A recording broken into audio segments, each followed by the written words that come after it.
حضرت سلیمان علیہ السلام نے اپنے لشکر پر نظر ڈالی، ایک پرندہ غائب نظر آیا۔ قرآن کہتا ہے وَتَفَقَّدَ الطَّيْرَ فَقَالَ مَا لِيَ لَا أَرَى الْهُدْهُدَ أَمْ كَانَ مِنَ الْغَائِبِينَ۔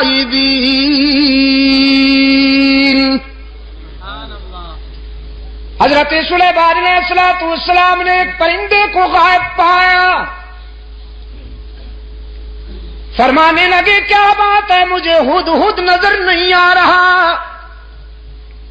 ذرا دیکھو لشکر کے کسی کونے میں چھپا بیٹھا ہے یا پھر میری اجازت کے بغیر کہیں چلا گیا ہے، تلاش کرو۔ یہ ہدہد جانتے ہیں آپ؟ جی کیا فرمایا؟ اچھا ملا چرگا، تمہارے صدقے جاؤں، یہ کب سے ملا بن گیا بھائی؟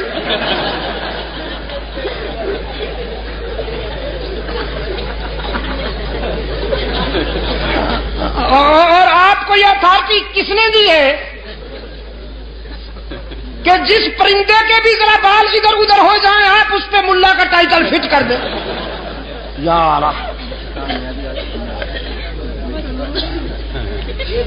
چلو پھر بھی گوارا ہے، اچھا پرندہ ہے،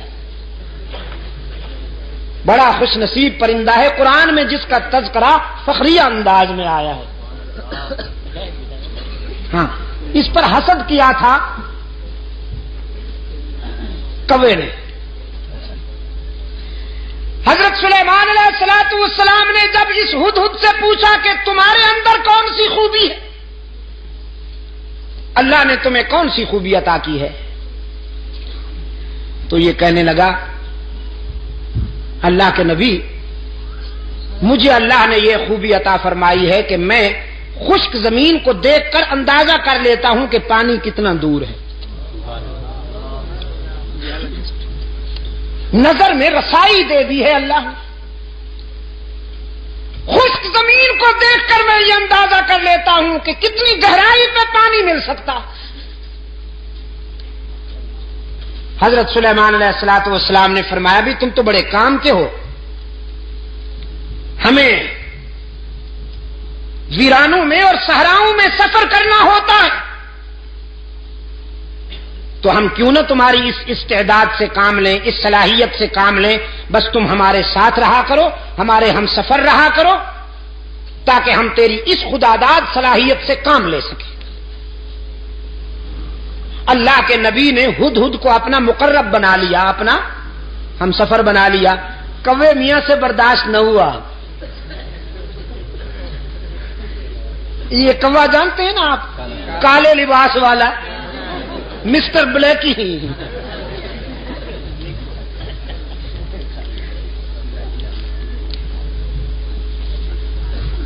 اس جنس سے ایسے فیصلے برداشت نہیں ہوا کرتے۔ اللہ کے رسول صلی اللہ علیہ وسلم نے صدیق اکبر کو اپنے پہلو میں سلا لیا، کبو کو برداشت ہوا نہیں ہوا، بڑی سخت تکلیف ہے بیچاروں کو۔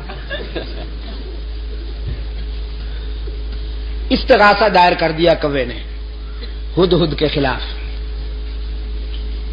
اسکینڈل بنا لیا بدبخت نے، کہنے لگا واہ جی واہ، یہ کہتا ہے کہ میں خشک زمین دیکھ کر اندازہ کر لیتا ہوں کہ پانی کتنا دور ہوگا، بالکل غلط ہے۔ میں نے کئی مرتبہ دیکھا ہے کہ یہ جال میں پھنسا ہوا پھڑک رہا ہوتا ہے، اگر اس کی نظر میں اتنی رسائی ہے کہ یہ خشک زمین دیکھ کر پانی کی گہرائی معلوم کر لیتا ہے تو جال کو کیوں نہیں دیکھ لیتا، اس میں پھنس کیوں جاتا ہے؟ عیار تو بڑے ہوتے ہیں نا، یہ لفاظ اور لسان تو بڑے ہوتے ہیں۔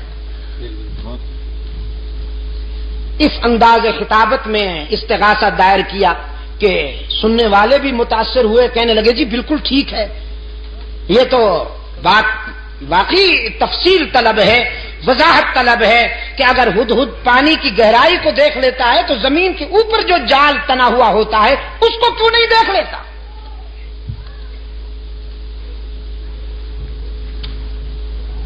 حضرت سلیمان علیہ الصلوۃ والسلام کی عدالت میں طلبی ہو گئی ہدہد کی. کوا بھی برادری سمیت آ پہنچا.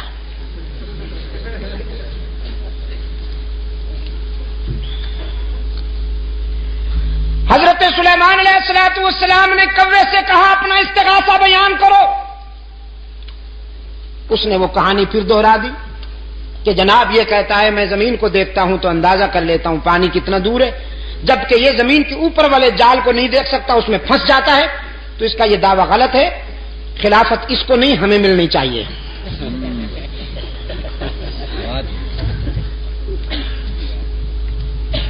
مولانا رومی رحمت اللہ علیہ نے اس سوال و جواب کو منظوم کر دیا ہے اپنی مثنوی میں. مجھے افسوس ہے کہ وہ پوری تو مجھے نہیں آتی، ایک دو شعر حافظے میں رہ گئے ہیں، وہ عرض کر دیتا ہوں. ہدہد نے جب کوے کا استغاثہ سنا تو مسکرا دیا. فرمایا ذاغقو از حکم مولا منکرست، ذاغقو از حکم مولا منکرست، صد ہزاراں عقل دارد کافرست. یہ کوا جو لفاظی کرتے ہوئے میرے خلاف استغاثہ لایا ہے، اصل میں یہ میری صلاحیت کا منکر نہیں، اللہ کی تقدیر کا باغی ہے. وہ جو جال تنا ہوا ہوتا ہے جس میں میں پھنس جاتا ہوں، وہ میری نظر کی کمزوری نہیں ہوتی، تقدیر کی بالادستی ہوتی ہے. من ببینم دام را اندر ہوا، من ببینم دام را، میں ہوا کی اڑانوں میں جال کو دیکھ سکتا ہوں، لیکن تقدیر کی بالادستی میرے شعور پہ پردے ڈال دیتی ہے. دیکھتا تو ہوں لیکن سمجھ نہیں پاتا، بالآخر جال میں پھنس جاتا ہوں. وہ میری نظر کی کمزوری نہیں ہوتی، اللہ کی تقدیر کا فیصلہ ہوتا ہے. سلیمان علیہ السلام نے فرمایا اخرج انک رجیم، دفعہ نکل جا، بکواس کی ہے تو نے. اللہ نے جب یہ استعداد عطا کی ہے تو تجھ سے برداشت کیوں نہیں ہوتی؟ کوے نے کہا جی جاتے ہیں، ناراض کیوں ہوتے ہیں؟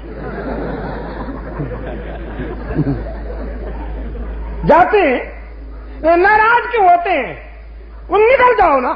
جاتے ہیں جی، احتجاج کرنے کی تو اجازت ہے، پروٹیسٹ تو کریں ہم، ذرا تحریک تو چلائیں آپ کے اس فیصلے کے خلاف. سلیمان علیہ السلام نے فرمایا قیامت تک چیختے اور چلاتے رہو گے، تمہارا منہ بھی کالا رہے گا، تمہارا جسم بھی کالا رہے گا. حسد کے مارے ہمیشہ حسد کے اندھیروں میں ڈوبے رہتے ہیں.